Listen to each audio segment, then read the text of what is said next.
ቁጡ ሆነ ይላሉና ታዲያ የዚህን ነገር ምንጭ መጠየቅ ፈልጋለሁ። ምንድነው የገጠመ? ምንድነው የሆንከው? ለቤተ ክርስቲያን አገልግሎት የተቋቋመ ትልቅ ተቋም አባል እንዴት ይሳደባል? በመሰረቱ ነው አይደለም ወይ? ደግሞ እኔ መመለስ ነው እኮ እንጂ ቅድም ያልሳደብም ሲመጡ አያደርስብሽ አጥረግርጋቸዋለሁ። በቃ ምን ላል ነኝ። ግን እውነታውን እብድ ሰው በአንድ ሚዲያ ከህትመት እስከ ብሮድካስት እንደዛ አይነት ስራ ይሰራል። እብድ ሰው እንደ ጠቢብ አይነት መጽሐፍ ማዘጋጀት የሚችል ከሆነ እኔ ለዘላለሙ እብድ መሆንን እመርጣለሁ። ማህበረ ቅዱሳን እንግዲህ ብዙ ስራዎች ለቤተክርስቲያን ሰርቷል፣ እየሰራም ነው። ከዛ አንጻር በግለሰቦች ተቆጥቶ ሙሉ ተቋም አይደለም ወይ? እንዴት ተቋምን ይናገራል የሚለው አንተ እንዴት ታየዋለህ? ፍቅር ይሰጠኛል በምትዩ ሰው መጠላት፣ ይከላከልልኛል በምትዩ አባል መዋከብና መወገር ያማል። ይሄ ተቋሙን ኃይለ ቃል እንድናገረው አድርጎኛል። ወድጄ አይደለም። አንድ ቤተክርስቲያን ነኝ እኔ ከሞት ነገራችን ላይ አንድ የቤተክርስቲያን አካል ሞተ ማለት መመሪያ ላይ ወጣ ይገባል። ልክ ሚዲያ የሚሰራ ሰው ፌስቡክ ላይ ፖለቲካ አይጽፍም እንደሚለው መመሪያው እያንዳንዱ የማህበሩ አባል ማንንም ሰው መሳደብ የለበትም ማለት አለበት። ምክንያቱም ቤተክርስቲያንን ተሸክሞ እስከሚኖር ውስጥ ያለው አግሮም ልሜ ተበሳጭቼ እንደወጣ ተደርጌያለሁ። ከወጣ በኋላ ደግሞ ጥቃት እየተፈጸመብኝ ነው። ጥቃቴን ማህበረ ቅዱሳን እንዲያስቆምልኝ በዚህ በአደባባይ ቆሜ እማጸናለሁ። ታኮረኝ ብሎኝ ነበር። ስወጣ ጠይቄዋለሁ። ዶክተር መርሻ አኮራሁ ወይስ አሳፈርኩ ብዬዋለሁ። ስለቅ አኮርተኛል ብሎኛል። በፍቅር የጻፋችሁ አጠቃላይ ስማችሁን ያልጠራኋችሁም የጠራኋችሁም በዚህ አጋጣሚ ምስጋናዬን ላቀርብላችሁ እወዳለሁ። ወደፊት በበጎ ስራ እንድታዩኝ ይሄ ፍቅራችሁ አይለየኝ። ሰላም ጤና ፍቅር በረከት ስጥልን። እንደምን ቆያችሁን ተመልካቾቻችን? ሰብለ ወንጌል ጸጋ ነኝ። በዛሬው ቆይታችን እንግዳ አድርገን የጋበዝንላችሁ መጽሐፍ ጽፎ ስለጻፈው መጽሐፍ ከሊቃነ ጳጳሳት ጀምሮ ያነበቡት ስነ ጽሁፉ የደረሳቸው በሙሉ በአድናቆት የተደመሙበት በሚዲያ አገልግሎቱ እንደዚህ በቪዲዮም ሆነ በጽሁፍ በመጽሔት ስራዎቹ ብዙዎች ጋር ደርሶ ብዙ አገልግሎትን ፈጽሞ አድናቆትንም ያገኘ እጅግ ተወዳጅ መምህርን ነው ይዘንላችሁ የቀረብ ነው። ከቅርብ ጊዜ ወዲህ ደግሞ በአንዳንድ ሶሻል ሚዲያዎች ላይ ብስጭቱን ሲገልጥ ሲቆጣ፣ ኧረ ኤፍሬም ባህሪው ተቀየረ፣ ብስጩ ሆነ፣ ምን ሆኖ ነው የሚሉ ጥያቄዎች በሰፊው ሲነሱ ተመልክተናል እና ዛሬ የእውነት ኤፍሬም ባለብዙ ችሎታውን በስራ የገለጠ ውጤቱንም ያሳየ ሰው ነው እና ምን ሆኖ ነው ምን ገጥሞት ነው የሚለውን ከእናንተ ጋር አብረን ልንሰማና እሱም የተሰማውን ነገር ካሳለፈው ከስራ ህይወቱ ብዙ ነገር እንወያያለን እና እስከ መርሃ ግብራችን ፍጻሜ ድረስ አብራችሁን እንድትቆዩ በአክብሮት እጋብዛለሁ።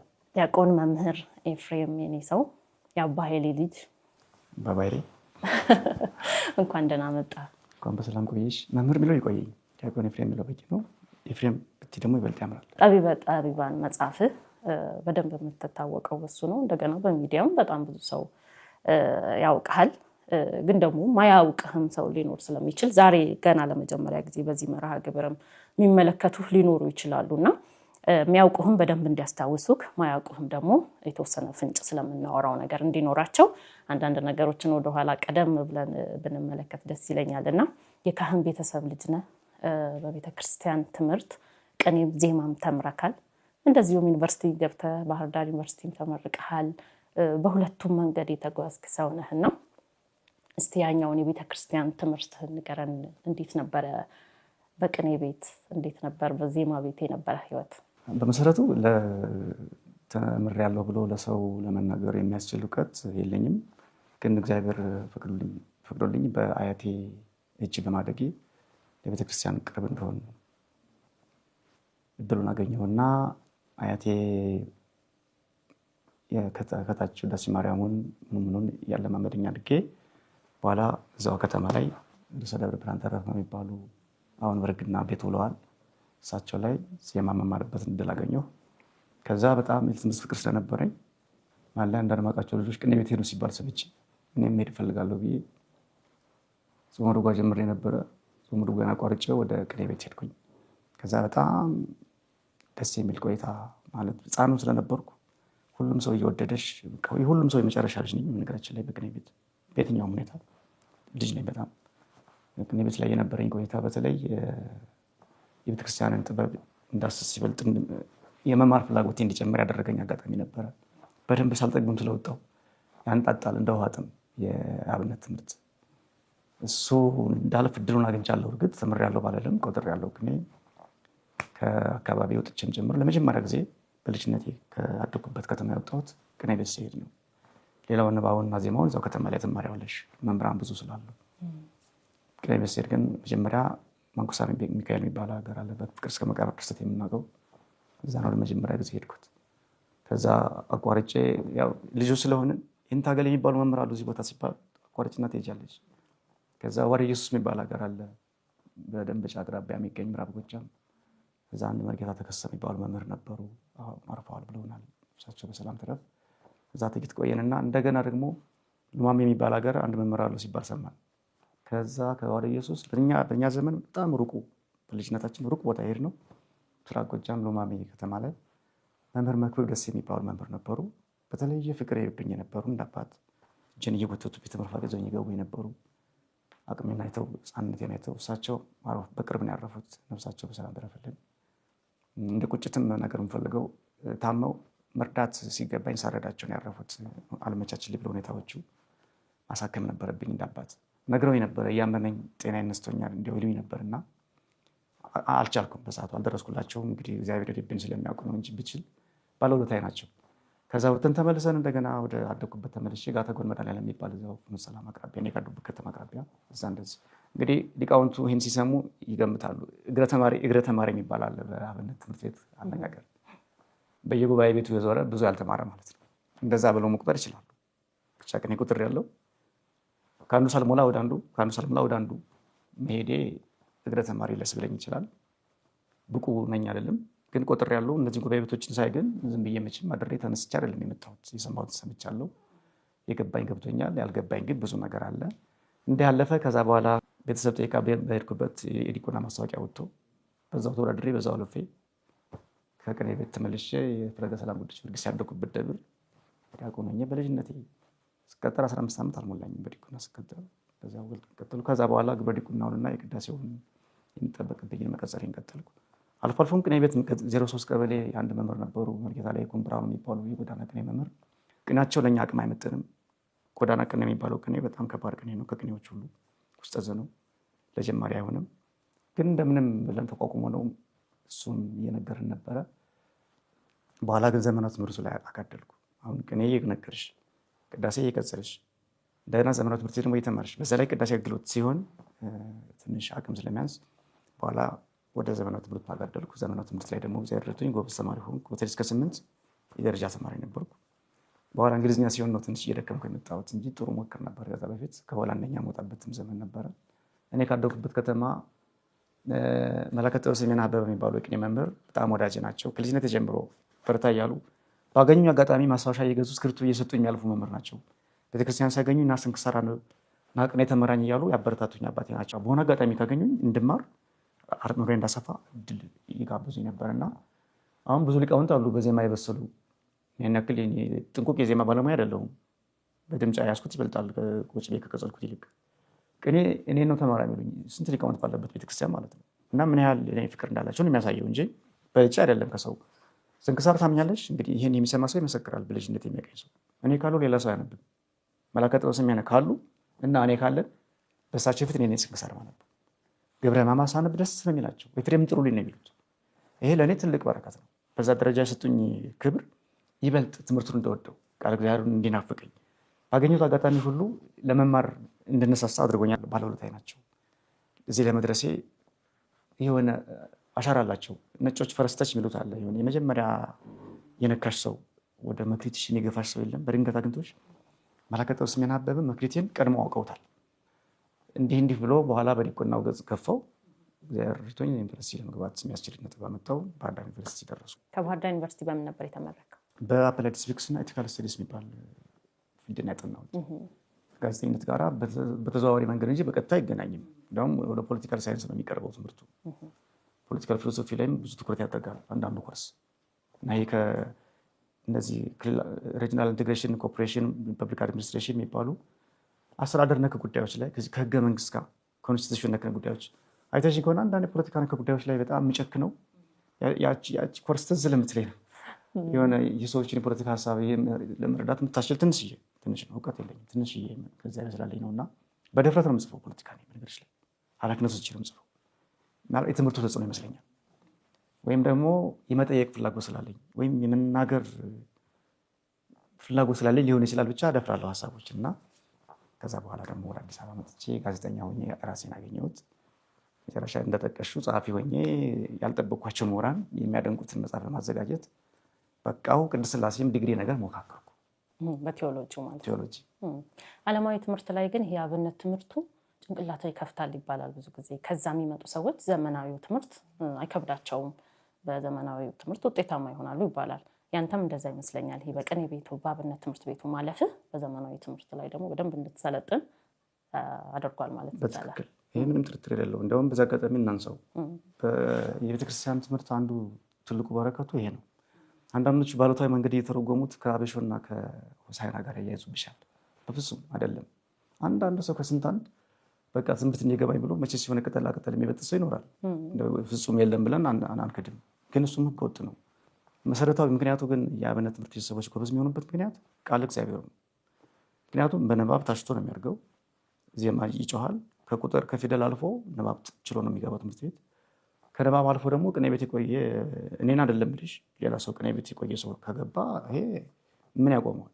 ቅኔ ለምርምሮች ሁሉ መሰረት የሚሆን ትምህርት ነው። ለፍልስፍና፣ ለስነ ልቦናዊ ጉዳዮች፣ ለታሪክ ነክ ጉዳዮች አንድን ሀሳብ በተለያየ መንገድ የመግለጽን ጥበብ እንደዚህ በሳይንሱ የፍልስፍና ሰዎች የሆነ የተለያየ አፕሮች እየፈጠሩ እንደሚመራመሩት አይነት ነው ቅኔ ማለት።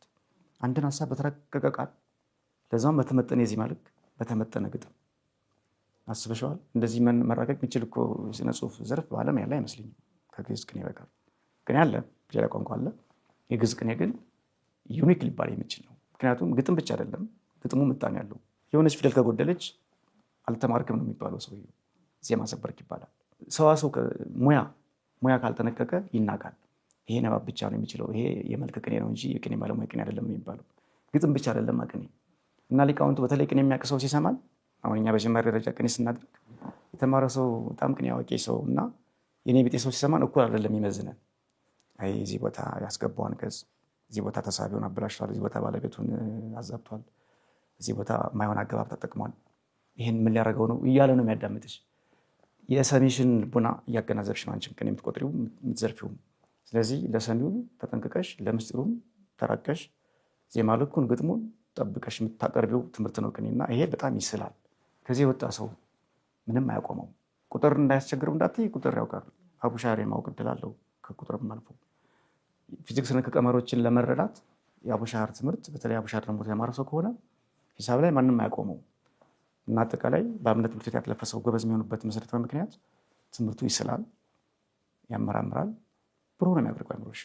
በቃ ትክክለኛ መንገድ ነው። እንደ ሁሉም ሰው ገብቶ ሊወጣበት የሚገባ ቦታ ቢኖር የአብነት ትምህርት ነው። በዛ ውስጥ ማለፍ ነው። አሁን ያንን ጠቢበ ጠቢባን መጽሐፍ ራሱ በብዙዎች ዘንድ በጣም አድናቆትን ያተረፈው፣ እንደዚሁም የምትጽፋቸው ጽሁፎች ለፊደላት ግድ የሚሰጥ በአርትዖትም ቢሆን እኛ አሁን እንዳመጣልን ልንጽፍ እንችላለን፣ ፊደል አጠቃቀም ላይ ራሱ ማለት ነው። ለእናንተ ግን በዛ ውስጥ ላለፋችሁ ሰዎች እያንዳንዱ ፊደል ብቻ ሳይሆን በውስጡ ያለውንም ትርጉሙንም ህይወቱንም ስለምታውቁት እስካሁን ባለው ህይወት ሁሉ ያ መሰረት የሆነ ይመስለኛል። በደንብ ለሰራሃቸው ለነካኸው ነገር ሁሉ ያለ ጥርጥር። እንዲያውም በቃ ሁሌ የቤድኩበት ሁሉ መናገር የምፈልገው ማለት ራሴን እንደ ባለሙያ ቁጥር አይደለም ማወራሽ። በትንሽ ጅማሬ ግን የተሳካልኝ ስራ ሁሉ የቤተክርስቲያን ውጤት ነው፣ ምኮራበትም። እንዲያውም አንዳንድ ነገሮች በጣም ሲያሙኝና ሲያስተክዙኝ ቀደም የማስበው ይሄንን ይህች ቤተክርስቲያን ናት ለዚህ ያበቃች። በምንም ታምር ልጠላት የማልችል ቤተክርስቲያን ነገሮች ላይ በጣም ሁሌ እናገረዋለሁ። እንፎክርበት አትፎክሪም እኮ ግን የምመካበት ስሜቴ ይሄ ነው። እያደርኩን መወዳት። ምክንያቱም በቃ ኤፍሬምን የሳለችው ሰው ናት። አሁን በትንሹ እንደዚህ ያደረገችኝ ያስበሽዋል። ረጅም ዓመት ብማር ሁሉንም የትምህርት አይነት ደግሞ ማጠንቅቄ ሙሉ ሰው በሆን ደግሞ እንዴት ደግሞ እንደምታነጸኝ አስብ። ተቆራረጭም ተከታተፌም ስንፋሴ እስካለች ድረስ ቤተክርስቲያንን መቼም አልተዋትም። የሆንኩትን ሆኜ እኖራለሁ የምለው ለዚህ ነው። ምክንያቱም ሙያዊ በረከት ያገኘው በሷ ነው። ሲጀመር መጽሐፉን ያገኘሁት የቤተክርስቲያን መልካ ጉባኤ የሚባል መጽሐፍ አለ። እሱን ከመጀመሪያው ጀምሬ ደግመዋለሁ መልኩን ግዙን። መሀል ላይ ግን ጠቢበ ጠቢባን የተሰኘው ድርሰት አእምሮ ላይ ቀረ እና ደጋገምኩት አልኩሽ። የሆነ ሰዓት ላይ በቃል ያዝኩት ሙሉን እና መንገድ ላይ ሲሄድ አንዱ ስጀምረው ቀጣይ ይመጣልኛል እያልኩ የሆነ ቀን እስኪ ሞክረው ብዬ ሙሉውን ሳነበን ደግሞ ሙሉውን ጨረስኩት ማለት ነው። ከዛ ስሙኝ እስኪ እያልኩኝ ማለት ጀመርኩና ይዤዋለሁ። ከዛ ምን ላድርገው እንግዲህ ይሄ ዘር አይምሮ ላይ ቀርተዋል እና የምጠቀምበት እድል የለም። ተረጉመዋለሁ፣ አሳትመዋለሁ የሚል ሀሳብ የለኝም። መጽሐፍ ለማዘጋጀት የሚያስችል አቅም አዳበርኩ። መቼ በቤተክርስቲያን ያገኘኋት ትንሽዬ እርሾ በማህበረ ቅዱሳን ሚዲያ ስሰራ ብዙ አቦካች፣ ለብዙ እንጀራ የሚሆን ማብላላትን ፈጠረች እና ሰበስብልሽ ያ በቤተክርስቲያን መቆየቴና ቤተክርስቲያንን ማወቄ፣ እሷ ማሳደጓ፣ የእሷ ልጅ መሆኔ ይህን መጽሐፍ እንዳዘጋጅ እድሉን ከፈተልኝ። በኋላ ከማህበሩ ወጥቼ መጽሐፍ ላዘጋጅ አንዳንድ ግጥም ስጫጭር አንድ ወዳጅ እንዲያውም እኔ ከአንተ ተራ ግጥም አልጠብቅም፣ ጠንከር ያለ ስራ ነው የምጠብቀው አለና አነቃቃኝ። ሰው እንደዚህ የሚጠብቀኝ ከሆነማ ጠንከር ያለ ስራ ነው መስራት ያለብኝ። ግጥሙን ትቼ ሌላ ስራ መስራት ጀመርኩ ማለት ነው። በዛ አጋጣሚ ገድለ ወለተ ጴጥሮስ፣ ተንከተም፣ መጽሐፈ ታሪክ ወግስ የኔ አርተው ስራዎች ናቸው። ሌሎችም ተሳትፎባቸዋል። በተለይ ተንከተምና መጽሐፈ ታሪክ ወግስ ሙሉ አርቶቱ የኔ ነው። መሀል ላይ ብዙ በአእምሮ የሳልኳቸው የጀመርኳቸውም ያቋረጥኳቸውም ስራዎች ነበሩ። መጨረሻ ላይ ግን ለምን ጠይበ ጠይባን አልተረጉመውም ብዬ ተነሳሁ። ጀመርኩትና ግጥም ነው ግዙ። ከግጥም ወደ ዝርው ጽሑፍ ሲመጣ አይጣፍጥም። ለምን በግጥም አልተረጉመውም አልኩ። ጀመርኩት፣ መጣልኝ። እንግዲህ አንዳንድ ጊዜ እንጀራ ብላ ሲልሽ እግዚአብሔር ድንገት ነው ይመጣልኝ። ደግሞ ከጀመርኩት ያልቅልኛል። ከዛ ግጥሙ እያንዳንዱ ስንኝ 5 አርኬ ነው ታውቂያለሽ። የመልክና የአርኬ አጻጻፍ ቅኔ መልክና አርኬ በአንድ ቤት ነው የሚያልቀው። ቤት አይቀላቅልም። መ ከሆነ መጀመሪያው በመ ነው የሚጨርሰው። ሀ ከሆነ በሀ ነው የሚጨርሰው። ፊደል አይቀላቅልም። በአማርኛ ግጥም ትችያለሽ። የሁለቱን ስንኞች ቤቶች ከጠበቅሽ ሶስተኛው መቀየር ትችያለሽ። በግዕዝ በቅኔና በመልክ እንደዚሁም በአርኬ ግን አንድ ቤት አይቀየርም። በሀ የጀመረ በሀ ነው የሚጨርሰው። በለ የጀመረ በለ ነው የሚጨርሰው እና አርኬው በተም ይጨርሳለ፣ በሀም ይጨርሳለ። ፊደሉ የተለያየ ነው እያንዳንዱ አርኬ ግን አንድ መስመር የጀመረባት የመጨረሻዋ ፊደል የሁሉም መጨረሻ መሆኗ ግድ ነው። በዚህ ነው የተለመደው ድርሰቱ እንደ ቅኔና አርኬው ግጥም ነው። ግጥም መሆኑ ብቻ ሳይሆን አምስቱ እያንዳንዱ 5 ቤት ተመሳሳይ ፊደል ነው የሚጠቀመው። በግጥም ተረጎምኩትና 5 መጠበቅ አልቻልኩም። 7ም 8ም ቤት ሆነብኝ። ግጥሙ ሰፊም ስለሆነ ግዕዝ እንደምታውቂው የግዕዝ ቃል አንዱ ቃል ወደ አማርኛ ሲመጣ በብዙ ነው የሚመናዘረውና ይረዝምብሻል። ግዕዝን የሚሸከም ተመጣጣኝ ቋንቋ በተለይ እኔ የማውቀው አማርኛ ሌላ የማላውቀው ቋንቋ ስላለ ስለሌሎች መናገር አልችልም። እኔ በምሞክራቸው በእንግሊዝኛና በአማርኛ ግን የግዕዝን አቅም የሚሸከም ቋንቋ የሚሸከሙ ናቸው ብዬ አላምንም። አይችሉትም። ቋንቋው መለኮታዊ ሆኗል። የስነ ጽሑፍ ቋንቋ ሆኗል። የቅኔ ቋንቋ ሆኗል። በአጠቃላይ የቤተክርስቲያን ቋንቋ ሆኗል። ግዕዝ ቀደም ሲል ስለለመድነው በሀገር አቀፍ ደረጃ ኢትዮጵያ ቋንቋ ቢሆንም ቅሉ ይበልጥ የምትጠቀመው ቤተክርስቲያን ስለሆነች ቋንቋውን በጣም አሰልጥነዋለች። ለቅኔና ለስነ ጽሑፍ ምቹ አድርጋ ስለዋለች። ከዚህ ቋንቋ ወደ ሌላ ቋንቋ ስተረጉሚ ይቀልብሻል እና እየቀለል አስቸገረኝ። ቤቱም እየበዛ አስቸገረኝ። ወደ ግዕዙ የሚስማማ አማርኛ መፈለግ አለብኝ። እሱ ደግሞ ሌላ ስራ ሆነ። ከዛ ቤቱን አብዝቼ ቃላትን መርጬ ጨረስኩኝ። 7ም 6ም ቤት የተለያየ ቤት አድርጌ ቤቱንም ቀይሬ ማለት ነው። ግዕዙ ለምሳሌ ቱ ከሆነ አማርኛውን ላ ወይም ሁ ላደርገው እችላለሁ። ይህን ከጨረስኩ በኋላ ቅር አለኝ። አስቢ ማለት እንድጠነቀቅ ያደረገች አሁን የምነግርሽ ነገር ቤተክርስቲያን ምን ያህል እንድጠነቀቅ እንደምትጋብዝሽ እና በስራው ደግሞ ያገኘሽው ልምድ ወደዛ እንደሚመራሽ ለማሳየት ነው። እና ለምን ቤቱን 5 አላደረገውም ብዬ ተነሳሁ። 107 አርኬዎች ናቸው ያገኘኋቸው አርኬዎች። 107 ቤቶች የተለያየ ቤት ነው ያላቸው። ግጥም ማድረጌ ጥሩ ሙከራ ነው፣ ግን ቤቱን ስለምን አልጠብቀውም ብዬ ሞከርኩት ማለት ነው። ታምኛለሽ? ከ107 አርኬዎች ውስጥ 75ቱ ቤቱ አንድ አይነት ነው። ግዕዙ ቱ ከሆነ አማርኛው ቱ፣ ግዕዙ ላ ከሆነ አማርኛው ላ፣ ግዕዙ ኑ ከሆነ አማርኛው ኑ እንዲሆን አድርጌ ጨረስኩት። መሀል ላይ አንዳንድ ረጃጅም አማርኛ የተጠቀምኳቸውን ማሳጠር፣ ምጣኔውን ታጣፊ የወል ቤት ብለውታል የስነ ጽሑፍ ባለሙያዎች። አንዳንዱ የወል ቤት ሆኖ ግን ደግሞ ታጣፊ የወል ቤት ሲደግም የወል ቤቱን 2 መጠቀም ይቻላል በስነ ጽሑፍ በአማርኛ ስነ ጽሑፍ። የወል ቤት ብቻውን መሸከም ስላልቻለልኝ ታጣፊ እያደረግኩኝ የወል ቤትን እየደገምኩ የአማርኛን ግጥም ጠባይም ሳይጥስ የግዕዙን አርኬን ባህሪ ሳያፋልስ ጠይበ ጠይባንን በግጥም አብዛኛውን ቤቱን በመጠበቅ ለመተርጎም ብቻ አልኩ። ይህ ሁሉ የሆነው እንዳልሽው የቤተክርስቲያን እርሾ የቤተክርስቲያን አስተዋጽኦ ነው። በዚህ በማህበራዊ አገልግሎትም ያዳበርኩት የስነ ጽሑፍ ተሞክሮ እንዲህ እንደሳራ አደረገኝ። ይሄ መጨረሻ ምን አመጣ? ሊቃነ ጳጳሳት 3 ጳጳስ ነው የተገኘልኝ። አቡነ አብርሃም እኔን ጨምረው ወክለው ይናገሩ ብሎ አቡነ ጴጥሮስን የላኳቸው። 2 ሊቃነ ጳጳሳትን ጠርቼ ነበር። መንገዶች ላይ ፈቃደኛ ነበሩ። አንደኛው ታመሙ፣ አንደኛው በሌላ ምክንያት ነው የቀሩት። እስከ መጨረሻው ሰዓት ድረስ ግን ፈቃደኛ ነበር። መጽሐፉን ቀድሞ አይተውታል። ቀድሞ ስራው ደረሳቸው፣ ስራውን ወደዱት። እንዲያ ላይ ምናልባት ቴሌቪዥን የሚያዩ ከሆነ መጽሔት ጋዜጣ ላይ የሚያነቡ ከሆነ ኤፍሬም የነሰው የሚባል ሰው ሊያውቁ ይችላሉ እንጂ ቀርቤ እኔ ማለት እንዲህ ነኝ ምናምን ብያቸው አይደለም። እንዲያውም ቀርቤ እኔ ማለት እንዲህ ነኝ ብላቸው ሊንቁኝ ይችላሉ፣ የተለየ እውቀት ላያገኙብኝ ስለሚችሉ። ስራዬ ግን ከፍ አድርጎ አሳያቸውና መጡልኝ። በዛ ደረጃ ሞገስና ክብር አግኝቶ ተመረቀልኝ። ምክንያቱና ምስጢሩ ይሄን ይመስላል። በጣም ደስ ይላል። እኔም አሁን ለዚህ ቃለ ምልልስ እንዲረዳኝ ወደኋላ ሄጄ የመጽሐፍ ምርቃትን ስነስርዓት የተከታተልኩት ነበር እና በጣም አስደናቂ ነበረ። በመጽሐፉ ዙሪያ የሚሰጡ አስተያየቶች፣ ሂሱ፣ እንደገና እነማን እንደሚናገሩ ደግሞ ስታይ ምን ያህል ትልቅና ትውልድ ተሻጋሪ ስራ እንደተሰራ የሚመሰክር ነገር ነው እና አስገራሚ ነው እሱ። እና ወደ መጽሐፉ ግን ከመግባት በፊት በሚዲያ በሰፊው አገልግልሃል። ሚዲያ ሲባል እንግዲህ በመጽሔትም፣ በሐመር መጽሔት፣ በስምዐ ጽድቅ አይደል፣ በዌብሳይቶች እንደዚሁም ደግሞ በፊት ለፊትም በቴሌቪዥንም ቀርበሃል እና በሚዲያ በጋዜጠኝነት ብዙዎቻችንን ልታስተምር የምትችልና ያንተን አርአያ መከተል እንዳለብን የሚያሳይ ስራ ነው የሰራኸው። ንባብ ያለው፣ ብስለት ያለው አቀራረብ በሁሉም ነገር ማለት ነው እና ስለሱም ትንሽ ብናወራ ደስ ይለኛል። እንዴት ነበረ የሚዲያ አገልግሎት? ምን ጥሩ ነገር አገኘህበት? ምን ተማርክበት? ገጠመኞችህ፣ ከባዱስ ጊዜ ምን ነበረ? ሚዲያው ላይ መሰረታዊ ነገር ብዬ የምነግርሽ ያተረፍኩትና ያካበትኩት ልምድ፣ የስነ ጽሁፍን ጥበብ ይበልጥ እንደወድ፣ የጋዜጠኝነትን ሙያ እንድለማመድ። ከዛ በፊት አልሰራሁም። ማህበረ ቅዱሳን ጋዜጠኝነትን ያስተማረኝ የስነ ጽሁፍ ፍላጎት ነበረኝ። ይሄንን ሀሳቤን የማንጸባረቅ ልምዴን ድሮም ወጋሽ ነኝ። በነገራችን ላይ ልጅም ሆኜ ግጥምም ሞክር ነበር በትምህርት ቤት በደረጃ። ባህር ዳር ዩኒቨርሲቲም ግጥም ያቀረብኩበት ጊዜ አለ። እንዲያውም ወደ ሚዲያው የመጣሁት ባህር ዳር ዩኒቨርሲቲ ባቀረብኩት ግጥም ምክንያት ነው። በዚህ አጋጣሚ ማህበረ ቅዱሳን ጋር ያስተዋወቀኝ አንድ ግጥም አለ። የግዕዝ ማህበር መስርተን ነበር ግቢ ውስጥ።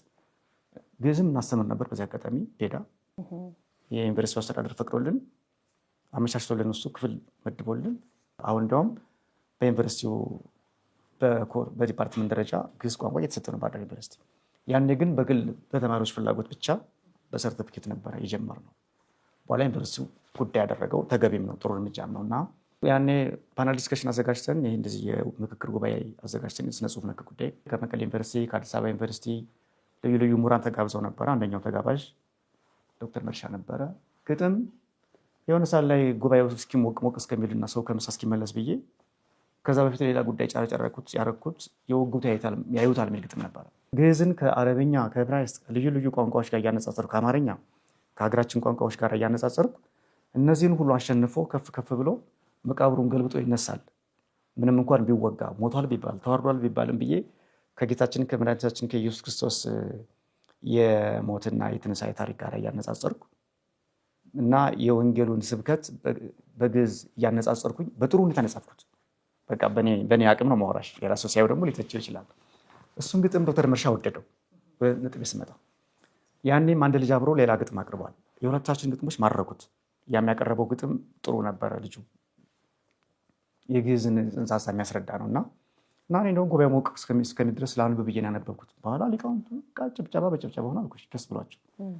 ባህል ማርክ ብሎ የጣለው ግጥም በሊቃውንት ፊት ሞገስ አገኘ። ይሽ በቦታው ተወደደ። ያ ቦታው አይደለም።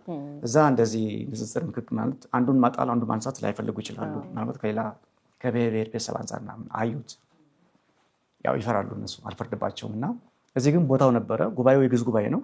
እኔ የማወራው ስለ ግዕዝ ነው። ሞገስ አገኘ። ዶክተር መርሻ ደርሳለሁ፣ እነዛ ልጆች ንገሯቸው፣ ግጥሞቻቸውን ለምርምር ፈልጋቸዋለሁ፣ ጽፋችሁ ውስጥ ይበሏቸው ብሎ መልዕክት ላከ። ከዛ እኔ አንድ ወረቀት ነው ያለኝ እንዳልሰጠው እኔ ቀሪ የለኝም በእጄ ነው የጻፍኩት እና እንዴት ላድርግ ስለው በኢሜል ላክልኝ ብሎ ኢሜሉን ሰጥቶኝ ሄደ ማለት ነው ዶክተር መርሻ። ኢሜል ጋር ደግሞ ያልተዋወቅም መጠቀም አልጀመርኩም። ያን ሳልጽፍለት ቀረው እና ቆጨኛል። ግጥሜ አንድ ዩኒቨርሲቲ የስነ ጽሁፍና የስነ ድርሳን መምህር ግጥሜ ተመችቶኛል አምጣው ለምርምር ፈልገዋለሁ ብሎኝ ባለመውሰዱ ቅር አለኝ። ለእኔ ጥሩ ድል ነዋ። በኋላ ተመርቄ ስወጣ አዲስ አበባ መጥቼ ስራ አፈላለሁ። አንዳንድ እህቶች ጋር ስንነጋገር አዲስ አበባ መኖር ፈልጋለሁ፣ እዛ ትምህርት ዕድልም ስለሌለው የገባሁበት ቦታም ዋና ጸሐፊነት ለእኔ አቅም አይሆንም። ከኔ በላይ ያሉ ሰዎች መስራት ያለባቸው ስራ ነው። በእድሜም በትምህርትም መርጌቶቹ፣ መምህራኑ፣ ሊቃውንቱ የሰሩት የነበረው ስራ አንድ ዲያቆንን እዛ ያደገ ልጅ አመራር ሆኖ ሲሰራም ጥሩም አይደለም፣ ስራውንም ያስተቻልና ያን ያክል ደካማ አይደለሁም። በአመራርም ቢሆን እንደዚህ እንደ ፍጥነት አይደለሁም። ስወስን አገናዘቤ ነው መወስነው። መወሰን ካለብኝ ግን ከኔ የተሻሉ ሰዎች ይስሩበት። እኔ እስኪ ልሄድ አዲስ አበባ ብዬ ነው የመጣሁትና ሌላ ስራ ትምህርት ቤት ምናምን ላይ ነው ያሰብኩት። እኔ በመምህርነት ዕድል ካገኘሁ ነው እንጂ ማህበረ ቅዱሳን ላይ እገባለሁ የሚል ሀሳብም እቅድም አልነበረኝም። በግቢ ጉባኤ ከነበረን ትንሽ የአገልግሎት በስተቀር አንዳንዴ ወረብ እናቀርባለን። የልደትና የትንሣኤ ልጆች ሴቶች ሲታመሙ እናጠምቃለን። የድንገተኛ ህመም ሲታመሙ ቄስ ከሌለ ማለት ነው። ያው ዲያቆን የልጅነት ጥምቀት አያጠምቅም፣ የፈውስ ጥምቀት ግን ያጠምቃል ቄስ ከሌለ። የሆነ ሰው ድንገት ቢጥለው መንገድ ላይ ዲያቆን ካለ ማጥመቅ ይችላል። እና እንደዛ እናደርግ ነበረ በግቢ ጉባኤ። ከዚህ ውጭ ማህበረ ቅዱሳንን ቀርቤ አላውቅም። ኮርስ ወስጃለሁ፣ የግቢ ጉባኤ ኮርስ። ከዚህ የተለየ ቀረቤታ አልነበረኝም። ስመጣ ሁለት እህቶች ጋር ስንነጋገር ያረፍኩባቸው እህቶች ጋር ምን ልሰራ አሰብክ? እንደዚህ እንዴ ለምን ማህበረ ቅዱሳን ግን አትሞክርም? አንደኛዋ ልጅ አጋጣሚ ማህበሩ አቅራቢያ የሆነ ንዋየ ቅድሳት ነገር ትሽጣለች እና ሲወጡ ሲገቡ ተወዳቸዋለች። አረ ደስ ነው የሚሉት ብታይ፣ አንተማ እዛ ነው መግባት ያለብህ ብታይ፣ ሲያስቀድሱ ሲያምሩ፣ የፍልሰታ ሲወጡ ሲገቡ በቃ ነጠላ ለብሱ ምናምን ብላ ይበልጥ አጓጓችኝ ማለት ነው። እስኪ ልሞክር ብዬ ሄድኩ ሚዲያ ክፍል ስሄድ ያ ግጥም አብሮ ያቀረበው ልጅ የሐመር መጽሔት ባልደረባ ሆኖ አገኘሁት። ከዛ አናገርኩት። የሚገርምህ ቦታ አለ፣ እስኪ ኃላፊውን አናግረው። እስኪ ኃላፊው ማን ነው? ዶክተር መርሻ አለኝ። አይገርምሽም? እግዚአብሔር ሲያገጣጥም እዛ ግጥም ጉባኤ ላይ የተሳተፈው ግጥም ያቀረበው ልጅ የመጽሔቱ ባልደረባ፣ ግጥማችሁን ወድጀዋለሁ ያለን ሰውዬ ደግሞ የሚዲያ ክፍል ኃላፊ ነው። ለካ ኃላፊ መሆኑን አላውቅም ነበር። እስኪ አናግረው እሱን። ስልኩን ሰጠኝ፣ ደወልኩለት። ትዝ ይልህ ከሆነ ግጥም ያቀረብኩት ልጅ ነኝ። ለመጀመሪያ ጊዜ ነው ነገርሽ ላይ በስልክ ማገኘው። አንዴ ብቻ ክርቅ ተያየን፣ በቃ ጨረስን። እና እስኪ ዩኒቨርሲቲ ያለኝ አስታውሳለሁ። አረብ ቀን ነበር። ግጥምን ችሎታን አይቻለሁ፣ ሰምቻለሁ። የርዕሰ አንቀጽ አጻጻፍንና ለዚህ ለመጽሔት ለጋዜጣ ያለህን ብቃትን አላውቅም። እሱም መመዘን አለብኝ እንጂ ክፍት ቦታ አለ ብትገባ ጥሩ ነው አለኝ። ይህ ነገር እየተመቻቸልኝ ነው። በቃ ስለዚህ ምን ላድርግ? መፈተን አለብኝ አለኝ። አንድ ደስ ባለ ርዕሰ ጉዳይ አጠር ያለ ከአንድ ገጽ ያልበለጠ ርዕሰ አንቀጽ የሆነ ደስ የሚለኝ በቃ ጽፈህ አምጣልኝ። መቼ ስለው ሰኞ። አረ ዶክተር ዛሬ አመጣልሃለሁ አልኩት። ለመግባት በጣም ጉጉት ስላለኝ ደግሞ እንደምታውቂው ስትጽፊ የምታውቂውን አይደል የምትጽፊው፣ የተለየ ነገር አይጠበቅብሽም። አእምሮ ላይ ትዝ ያለኝ ጻፍኩ።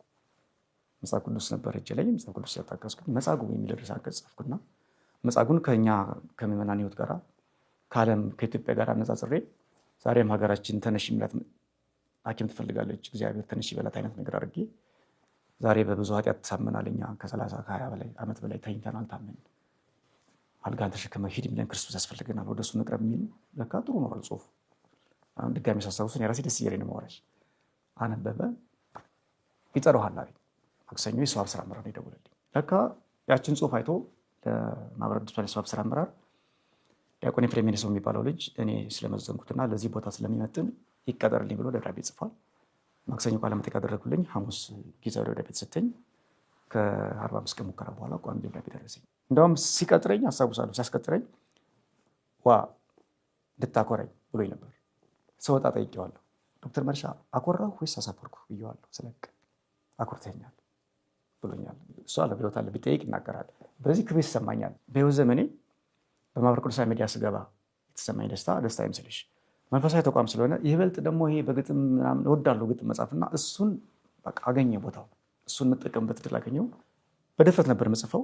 እዚህ ስገባ ተጠንቀቄ መጻፍ እንዳለብኝ አንዳንድ ቴክኒካል ጉዳዮችን የኤዲቶሪያል ቦርድ አስተያየት ሰዎች ሲያነቡ የሚያመጡት አስተያየት ይበልጥ እያነጸኝ ወደ ጋዜጠኝነትና ወደ ስነ ጽሁፍ አሰመጠኝ እና የወጣልኝ ጸሐፊ ሆንኩ። የሆነ ሰዓት ላይ በነገሮች ላይ የኤዲቶሪያል ቦርድ ጽሁፌን አይገመግመውም ነበር። የሆነ ሰዓት ዌብሳይት እያለሁ ይቺ ጽሁፍ ኤፍሬም ናት ይባል ነበር።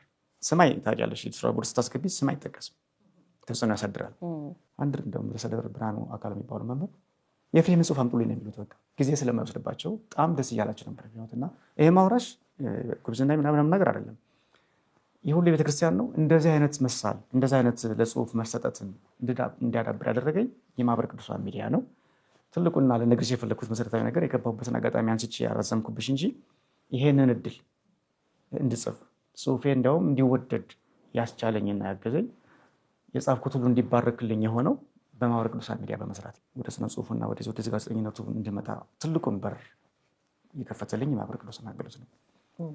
ጠቢበ ጠቢባን ምንም እንኳን ቤተክርስቲያን ባገኘውም ለመጀመሪያ ጊዜ ዕቃ ቤት ባገኘውም ድርሰቱን የድርሰትን አጻጻፍ ክሂል፣ አተረጓጎምን፣ የፊደላት አጠቃቀምን እንድመራመር እንዲያውም ለፊደል መጠንቀቅ የጀመርኩት እኔ ማህበሩ ከገባ በኋላ ነው።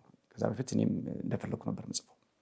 ማህበሩ ይሄን ፊደል ተጠቀም አይልሽም፣ ይበልጥ አንቺ እንድትገፊበት እድል ይሰጥሻል እንድትመራመሪ። ይህንን ያሰፋሁት በማህበረ ቅዱሳን ሚዲያ ነው። ስለዚህ ምን አተረፍክ ላልሽው ጥያቄ ያተረፍኩት ትልቁ ነገር በስነ ጽሁፍና በጋዜጠኝነት እሱ ላይ ለመስራት እድል ያገኘሁት በማህበረ ቅዱሳን አማካኝነት ነው። ይህንን እድል በማግኘቴ ደስ ይለኛል። በዚህ ተጠቃሚ ሆኛለሁ። ሌላው ያገኘው ጥቅም ኤፍሬምየነሰው ሲባል ሰው ማህበረ ቅዱሳን ላይ ይሰራ ነበረው እንዲባል፣ የኤፍሬምየነሰው መጽሐፍ ሲባል ማህበረ ቅዱሳን ላይ እኮ ጽሁፎች እናውቃቸዋለን የሚል ሰው እንዲመጣ፣ ማህበረ ቅዱሳን ቴሌቪዥን ላይ አይቻለሁ የሚል ሰው እንዲመጣ አድርጎኛል። ከዚህ አልፎ ደግሞ የሆነ ስራ ስሰራ ማስታወቂያ ሆኖኛል። ማህበሩ መጽሐፍ ሳስመርቅ ኖልኝ ብዬ ስጠራ ግር ብሎ የመጡልኝ ሊቃውንቱ በዛ ጽሁፌን ሲያነቡ ስለኖሩ አቋሜን ስለሚያውቁ ለቤተክርስቲያን ያለኝን ፍቅር ስለሚረዱ ነው። ለቤተክርስቲያን ያለኝን ፍቅርና ክብር ደግሞ የገለጥኩት እኔ በማህበረ ቅዱሳን አማካኝነት ስለሆነ ይህን ወደሉኛል። ዲያቆን ሄኖክ ኃይሌ ዲያቆን ኤፍሬምን ብታግዙት ብዙ ስራ ይሰራል ሲል ሰምቼዋለሁና እኔ ማገዝ ፈልጋለሁ ብላ ምን ያህል ትፈልጋለህ ብላኝ የ6 ወር የቤት ኪራይ የምግቤን የሸፈነችልኝ ሴትዮ አለች። በዚህ አጋጣሚ ወዳጄ ባለሽበት ምስጋና ይድረስሽ። ስሟን አላስፈቀድኩም ለመጥራትና ለዚህ በዛ አጋጣሚ ማህበረ ቅዱሳን ባለውለታዬ መሆኑን መናገር ፈልጋለሁ። በዚህ አንጻር ማህበረ ቅዱሳንን ስናነሳ ዶክተር መርሻ አለኝን ለማንሳት አልችልም። እሱ ሪኮመንድ አድርጎ ባይጋብዝ ባይጠቁም እሱ ፈትኖ ይገባዋል ይሄ ቦታ ባይል በኋላም ሐመር መጽሔት ላይ አንዳንድ ምቹ ነገሮች አልነበሩም እና ቅር ሲሉኝ ለወጣ ነው ይቅርብኝ ስለው አይ ሌላ ክፍል ታገለግላለህ እንጂ መልቀቅ የለብህም ብሎ ክፍል አዛውሮ አሳድጎ ማህበሩ እንዲያሳድገኝ በማድረግ ባለውለታዬ ስለሆነ ዶክተር መርሻ አለኝ ምናልባት ቀስሶ ከሆነ ቀሲስ በዲቁና ከሆነ ዲያቆን በዘመኔ ሁሉ አመሰግናለሁ። ባለበት ምስጋና ይድረስ። አሁን እንግዲህ ከልጅነት ጀምሮ ያየነው ኤፍሬም አለ፣ ብዙዎችም የሚያውቁት ማያውቁትም ደግሞ ዛሬ ከሰሙት አንጻር የሚያውቁት ኤፍሬም አለ። በልጅነቱ በቅኔ ቤቱ በዜማው ያደገው፣ ከዛ አገልግሎቱን እያሳደገ ወደ ዲቁንና የመጣው ብሎም ወደ ጋዜጠኝነቱ፣ ከዛም ደግሞ ጥሩ መጽሐፍ የጻፍከው አንተ አለህ እና የሚያውቁ ሰዎች ሲናገሩ ቁም ነገር ማዋቂ ጨዋታ ማዋቂ ነው ይላሉ። ከቅርብ ጊዜ ወዲህ ደግሞ ብስጩ ሆነ፣ ከሱ ጋር ማይሄድ ስብዕናን ማሳየት ጀመረ፣ ቁጡ ሆነ ይላሉ እና ታዲያ የዚህን ነገር ምንጭ መጠየቅ እፈልጋለሁ። ምንድን ነው የገጠመ? ምንድን ነው የሆንከው? በጣም ጥሩ እንኳን ጠየቅሽኝ። ይህን መናገር የምፈልግበት ሰፊ መድረክ እመኝ ነበረ። ይሄ ቦታው ነው። የደከምሽበት ተቋም ላይ የሚረዳ ሰው ስታጪ ተስፋ ትቆርጫለሽ። ተስፋ ቆርጬ ወጣሁ በክብር በራሴ ፈቃድ። መጨረሻ ከወጣሁ በኋላ ምን አሰብኩ? በቃ አሁን የራሴን ስራ ስራለሁ። በቃ እስከ መቼ ከሚዲያው ሸሽቼ እኖራለሁ? በቅርቡ ስራ መጀመር አለብኝ ብዬ ራሴ ጋር ተነጋግሬ በቃ ይብቃኝ እስካሁን ካረፍኩ ብዬ መወሰስባት ዲያቆን ልብሰ ጌታቸው በቋንቋ አይነሽ ከዚህ በፊትም እድሉን አመቻችላለሁ ከፈለግ እኔ ጋር መስራት ስላለ ብሎ ስለነበረ አሁንና ታዲያ አይነት ለምን አልጠቀምበትም? በቃ እንስራ ብዬ ነው የመጣሁትና ስራ ጀምሬ ደግሞ የመልአከ ብርሃን አዳምስ ጀንበር የመጨረሻ ልጅ የሆኑትን አቶ መርካ ክርስቶስ አድማሱን ነው የመጀመሪያ ስራ ያደረግኩት። እንዲያውም እሱን ነበር ስራ ባልኩት። በዚህ ጀምር ግድ የለህም ሀሳቡ ያንተ ነው አንተ ስራው ብሎ ነው ደግሞ ለኔ የገፋው። ለካ እግዚአብሔር እኔን ስራው ፈልጓል እንድታወቅበት ፈልጓል ማለት ነው። በጣም ጥሩ ሆነ። ጥሩ ፕሮግራም ነው። ብዙ ሰዎች በጣም አዎንታዊ አስተያየት ሲሰጡ ነበረ። እንደ በአማን ነጸር አይነት ታላላቅ ሰዎች ፕሮግራሙን ብዙ ሰዎች እንዲያዩትም ጭምር ጥቆማ ሲሰጡ ነበር፣ ሲያደንቁትም ነበር እና ያንተም በጣም አንባቢነትህ፣ ጥያቄዎችህ እንደዚህ በዋዛ የሚታዩ እንዳልነበሩ በደንብ አቅምህን ችሎታህን ያሳየህበት ነው። የሱ አይነት ፕሮግራም ብዙ እንድትሰራ እንፈልጋለን።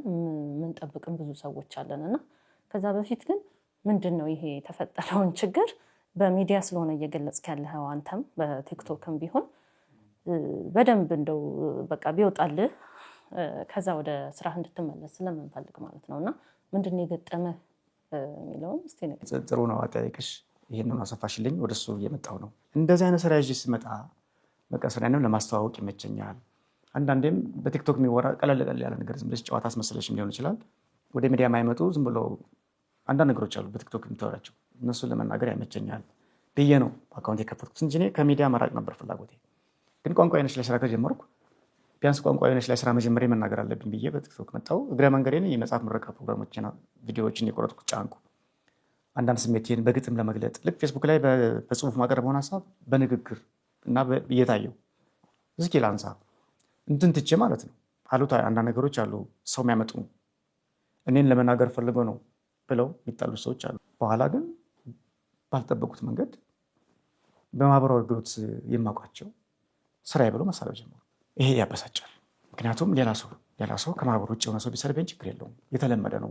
ቲክቶክ ላይ ምናየው በአካለ ጎደሎ ሁሉ የሚሳለቅ ማህበረሰብ ነው ያለው ቲክቶክ ላይ። እንግዲህ አሁን ከዚህ ትውልድ ጋር ምን ብለሽ ትከራከሪያለሽ? እንደዚህ አይነት እርግማን አያምጣብሽ። እንደመረገም ነው የምቆጥረው። ሰው አይኑ በፈረጠ እግሩ በተቆረጠ ሰው አይቀለድም። ባደግንበት ስርዓት በኢትዮጵያዊ ባህላችን አሁን ከነዚህ ሰዎች አልጠብቅም። እኔን የሆነ ነገር በፀጉሬ ቢቀልዱ፣ በቁምናዬ በመክሳቴ ቢቀልዱ፣ በዚህ ቢቀልዱ አልፈርድባቸውም። ከዚህ በላይ የሚቀልዳሉና ግን መንፈሳዊ ተቋም ነው ማህበረ ቅዱሳን። ለቤተክርስቲያን ክብር የሚከራከር ተቋም ነው። ከማህበሩ አባል ምንጊዜም በጎ ነገር ነው የምጠብቀው እኔ ራሴ። ኢቭን እኔ የማደርገው እንደዛ ነው። እዛ ያለው በነገሮች ላይ አባልም ባልሆን አባል አይደለሁም ነበር፣ እንደ ባለሙያ ነው የቀጠሉኝ። ሙያዬን ስሰራ ግን በእኔ ምክንያት ማንም ሰው ማህበረ ቅዱሳንን እንዲተች አልፈልግም ነበር። በተቻለ መጠን ነው የምነግርሽ። አንዳንዴ ፖለቲካ ነገር እየጻፍኩኝ ትንሽ አስቆጣቸው ነበረ። በሱ ነው አንዳንዴም አለመግባባትም የተፈጠረው በዛ ነው። ከማህበሩ የወጣሁት 2012 ዓ.ም ላይ ነው የወጣሁት። ጥቅምት ወር ላይ እንደወጣሁ እኔም አንዳንዴ ትችት ጽፋለሁ ስለ ማህበሩ። ምሳሌ ማህበሩ የሆነ ሲኖዶስ ጉባኤ በሚካሄድበት ወቅት አስቀድሞ መግለጫ ያወጣልና ብዙ ጊዜ እኔ እቃወማለሁ። ማህበሩን አይደለም የምቃወመው፣ እንዲህ አይነት ነገሮችን በጣም ነው የማወግዘው። ትክክል አልሆን እችላለሁ፣ በእኔ ሚዛን ግን ልክ ነኝ። ሌላ ሰው ሊመዝነኝ ይችላል በራሱ መንገድ። ቅዱስ ሲኖዶስ ምልዓተ ጉባኤ ሲካሄድ የሆነ ማህበራት የሆነ ህብረት መግለጫ ባወጣ ቁጥር የሲኖዶሱ አባላትም ይታወቃሉ። እናም ደግሞ በሰው ዘንድ ምን አይነት ግንዛቤ ያድራል ብዬ አምናለሁ። እኔ ጌታ ቅዱስ ሲኖዶስ የሚመላው በሆኑ ሰዎች መቀስቀስ ነው እንጂ አባቶች እኮ ምንም ሀሳብ አያመነጩም፣ ምንም መረጃ የላቸውም ያስብላል። ትልቅ ተቋም ነው ሲኖዶስ። በነገራችን ላይ የመጨረሻ ቤተክርስቲያን ሉዓላዊ መዋቅር ነው ሲኖዶስ። ክብር ይገባዋል። መረጃ ያለው ሰው በውስጥ መስመር ያናግራቸው ነው አቋሚ እንጂ ማህበሩን በመናቅ አይደለም። አለ ማህበሩ ላይ ጥሩ መረጃ ያላቸው እውቀት ያላቸው ሰዎች እኮ ይኖራሉ። ግን በዚህ ሚዲያ ላይ መግለጫ ከሚሰጥ ለእነሱ ለምን አይጽፍላቸውም? በውስጥ ለምን አይነግራቸውም? ከሚያሳጣቸው የሚል አቋም ይዤ በየጊዜው እተቻለሁ። መግለጫ ሲያወጣ ማህበሩ እኔ መግለጫ አወጣለሁ። ማህበሩ ልክ አይደለም ብዬ ይህንን አንዳንድ ሰዎች ከምን ቆጠሩት? ከንቀት ቆጠሩት። እኔ ለቤተክርስቲያን ከማሰብ ለማህበሩም አይበጀውም። በመሰረቱ አንዳንድ ሰው ማህበሩ ከቤተክርስቲያን በላይ ይመስለዋል። እንዲህ አይነት መመሪያዎችን እያስቀደመ እንዲህ ቢደረግ ሲል ቅዱስ ሲኖዶሱ ደግሞ መመሪያውን ከወሰደውና ካመነበት መግለጫ ውስጥ ካካተተው ማህበረ ቅዱሳን ስለነገራቸው እኮ ነው ይህንን አጀንዳ ያደረጉት ሊልም ይችላል። ይሄ ደግሞ ስህተት ነው። ቅዱስ ሲኖዶስ የሀሳቦች ሁሉ ምንጭ መሆን ያለበት መረጃ ይሰበስባል እኮ ፈልጎ ወዶ ፈቅዶ። ግን የሆነ አካል አስገድዶ መረጃ መስጠት ግን ትክክል ነው ብዬ አላምንም። አሁን ይሄ የራሴን ሀሳብ ነው የማወራሽ እንጂ እዛ ያሉ ሰዎች ደግሞ እነሱ የሚያስቡት ነገር ይኖራል እና ይችን ከማህበር ጥላቻ ጋር እያያዙ አንዳንድ ሰዎች መበቀል ፈለጉ። በቃ ልክ የሆነ ነገር ድል ሲያገኙ መስደብ። ለምንድን ነው መሰረቱት ብትያቸው በነገሮች ላይ አንዳንዶች እኮ አያቆኝም ከነመፈታ ማህበሩን ስለሚተች ይሉሻል። እኔ ደግሞ ማህበሩ አይደለም የተቸውት እንዲህ ቢሆን ነው የምለው።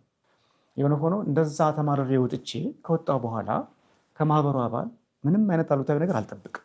ምናልባት እዛ መስራቴ ከሆነ ማይመቻቸው ከወጣሁ በቃ የታባቱና ብለው መተው ሲገባ ፌስቡክ ላይ ያለው የሰደቡኝ የነበሩ ሰዎች ማሊያ ቀይረው ስም ቀይረው ተደብቀው ሲሰሩኝ ያገኘኋቸው። አንዳንዶቹ በግልጽ አንዳንዶቹ በድብቅ ተቆጣሁ። የእውነት በጣም እኔ እንዲያውም ሰው እስኪታዘቤ ድረስ ነው የተቀየርኩት። ወድጄ ግን አይደለም። ኪሳራው ከባድ ነው ታውቂያለሽ። ሚዲያ ላይ ነው ስራ የምሰራው። መጽሐፍ ባሳትም ሚዲያ ላይ ነው የምሸጠው። መጽሐፌን 3 ዓመት ጠበቅኩ በዚህ ምክንያት። ሰው ደግሞ ብድስ በሽተኛ ስትይ የጻፍሽውን ይጠራጠራል።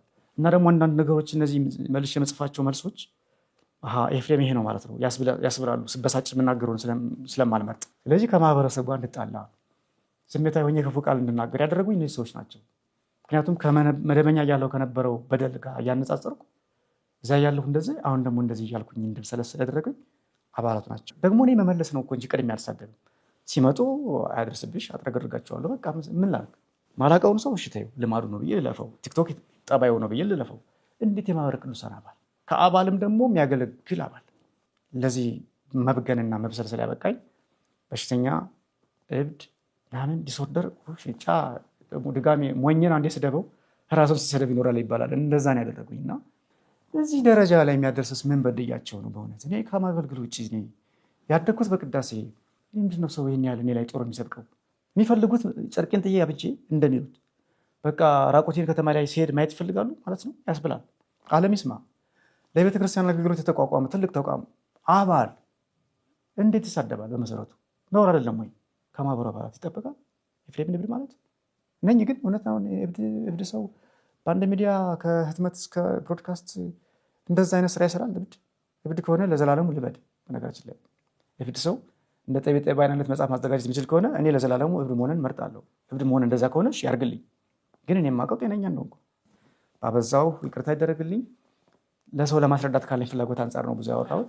የብዙም ሰው ጥያቄ ስለሆነ የእውነት ኤፍሬም ምንድን ነው የሆነው የሚለውን ነገር አሁንም እዚህ ጋር የጠቀስካቸው ሰዎች ያስከፉ የበደሉህም የእውነት ምናልባት ይሄንን መርሃ ግብር ሲመለከቱ የተሰማ ስሜት በጊዜው ምን እንደነበረ ምናልባት ሙሉ እንትን ሊኖራቸው ይችላል። በዚህ መጠን ቁጭ ብላችሁ አላወራችሁም ሊሆን ይችላል። ሌላውም ሰው አንተን በሚመለከት ጥያቄ ያለበት ሰው ሙሉ ምስል ይኖረዋል በሚል የተፈጠረው ክፍተት። አንዳንድ ሰው አሁን ቅሬታ ሲያሰማ የምንሰማው የበደሉት ግለሰቦች ናቸው። አሁን ቀደም ሲል እንዳልከው በጣም በተደጋጋሚ ያመሰገንካቸው ታላላቅ ሰዎች አሉ በዚህ ማህበር ውስጥ አሁንም ድረስ ያልተለዩክ፣ አሁንም ድረስ ትልቅ ቦታ የሚሰጡ ሰዎች አሉ በዚህ ማህበር ምክንያት የሚያወካቸው ማለት ነውና ሙሉ ማህበሩን ለምንድን ነው ክፉ ቃል የሚናገረው የሚለው ነገር ብዙ ሰውን ያስቆጣል። ምክንያቱም ማህበረ ቅዱሳን እንግዲህ ብዙ ስራዎች ለቤተክርስቲያን ሰርቷል፣ እየሰራም ነው። ከዛ አንጻር በግለሰቦች ተቆጥቶ ሙሉ ተቋም አይደለም ወይ እንዴት ተቋምን ይናገራል የሚለው አንተ እንዴት ታየዋለህ? ነካክቻለሁ። ለምን አያስታግስልኝም በሚል ነው። ግን ለምን ይሄንን በግልጽ ማለት በማይሆን አነጋገር ከመናገር ለምን በቀጥታ እነዚህን ሰዎች ለምን አታስታግስልኝም፣ ለምን ዝም ትላለህ ብለህ ጥሪ አታቀርብም? በጤነኛ ቃል አልሰማኛል። ይሄን አጋጣሚ ተጠቅመው የሚተቹ ሰዎች ለማህበሩ ጥብቅና ቆመው ስለሚሰድቡኝ ማህበሩ ደግሞ ለእኔ እውቅና ጥብቅና መቆም አለበት ብዬ እምላለሁ። ኤፍሬም የኔ ሰው አጀንዳ እንዲሆን አይደለም፣ ለማህበረ ቅዱሳን አጀንዳ አይደለም አውቃለሁ። ቤተክርስቲያናት አጀንዳው ግን ሰው አንድ ቤተክርስቲያን ነኝ እኔ ከሞት ነገራችን ላይ አንድ የቤተክርስቲያን አካል ሞተ ማለት ነው። አንድ ሴል ሞተ ከአንድ ሰው ማለት ቤተክርስቲያን ነገራችን ላይ እንደዚህ እንዳለማዊ ጥቅስ ከአንድ ሳር ጎጆ አንዲት የሳር ሰበዝ መምዘዝ ጣራውን አይጎዳውም ተብሎ አይጠቀስም። ለምእመን የአንድ ሳር መመዘዝ አንድን ቤተክርስቲያን ይጎዳዋል። የምትጎዳው ቤተክርስቲያን አይደለችም፣ የክርስቲያንን ህብረት ያጎላል።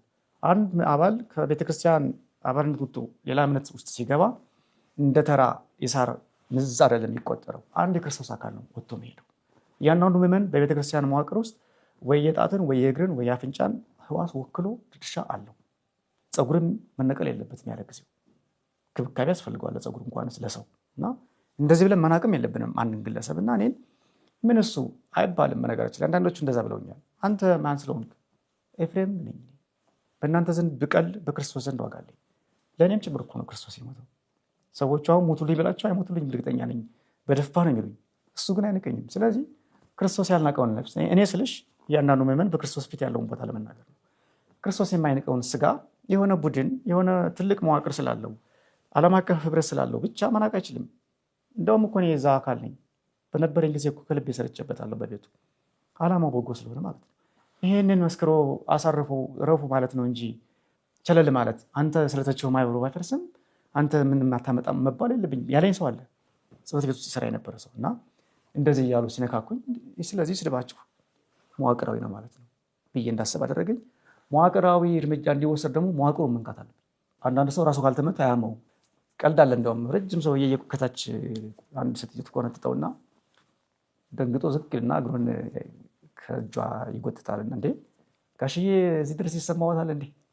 ይሰማዎታል መሰለኝ ማለት ይባላል። እና ምናልባት እግር ማይሰማበት እድል ካለ ይሰማል። ሁሉም ቆዳ ስሜት አለው።